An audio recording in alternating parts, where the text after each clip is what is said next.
Well, throughout Deuteronomy, Moses continues to command the children of Israel to obey the terms of their covenant with God, and in return, they would be blessed. The choice is theirs, whether to live such a way as to enjoy blessing or to live under a curse. But their obedience was not about simple, legalistic ritual. It was about the heart, and it was about clinging to their God with a heart of love. So welcome to this week's Shabbat Shalom devotional, when I seek to share a little inspiration, bring a little peace to the close of your very busy week. This week's Torah portion is found in Deuteronomy 11, verse 26, through chapter 16, verse 17. It's called Re'eh, which means see, as in see this day I set before you. So the beautiful book of Deuteronomy, it's focusing on a heart of obedience, not legalistic ritual. So in chapter 11, verse 23 through 25 is when Moses makes this very clear. Let's read.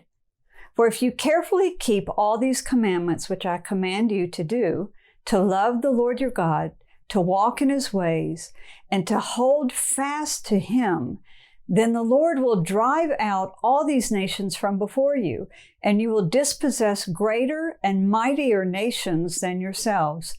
Every place on which the sole of your foot treads shall be yours, from the wilderness and Lebanon, from the river and the river Euphrates, even to the western sea shall be your territory. No man shall be able to stand against you. The Lord your God will put the dread of you and the fear of you upon all the land where you tread, just as he has said to you. Wow, that's quite a big promise of blessing. Now, the choice was theirs, blessing or curse. And in verse 26, it says, Behold, I set before you today a blessing and a curse. So just as it was in the Garden of Eden, it was then and it is today. It is always our choice.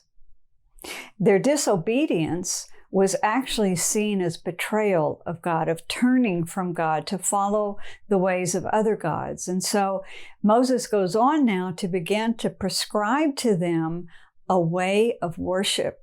And he tells them, when you go in, destroy the pagan worship sites. Do not use them, but worship in the place that God will choose.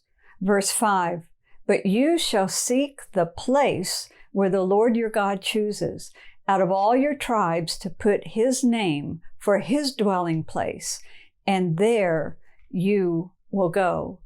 Moses tells them 11 different times what to do in, quote, the place God chooses, end of quote, for them to meet. So interesting, because they were not yet in the land. They were not yet in Jerusalem, which later we know God chose Jerusalem. But they're still in the wilderness. And it's not for another 400 years, maybe, before Jerusalem is established as the capital. And God makes it clear, this is the place that I have chosen. Isn't that interesting? But here Moses tells him one day God is going to choose that place. It's all wrapped up with them entering the land. Very interesting point here is that he says it's the place where his name will be. Written into the very topography of Jerusalem is a Hebrew letter Shin, which stands for the name of God, Shaddai, or even Shem, which is name. It's written into the topography. So now Moses reviews with them the feasts of Passover, Shavuot, Tabernacles, and he begins to connect it to how they're going to celebrate those feasts once they're in the land. And it says that they will go up to the place that God will choose. And then he warns them about apostasy, taking on the practices of the pagan world around them.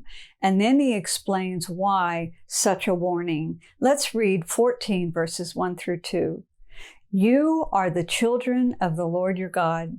For you are a holy people to the Lord your God, and the Lord has chosen you to be a people for himself, a special treasure above all the peoples who are on the face of the earth. Well, what a magnificent calling that is, but it came with responsibility. To properly carry out the terms, they were to hold fast to him with all their heart. If they clung to the Lord with a heart of love, then everything else would fall into place. Think about that this weekend. And with that, I wish you Shabbat Shalom.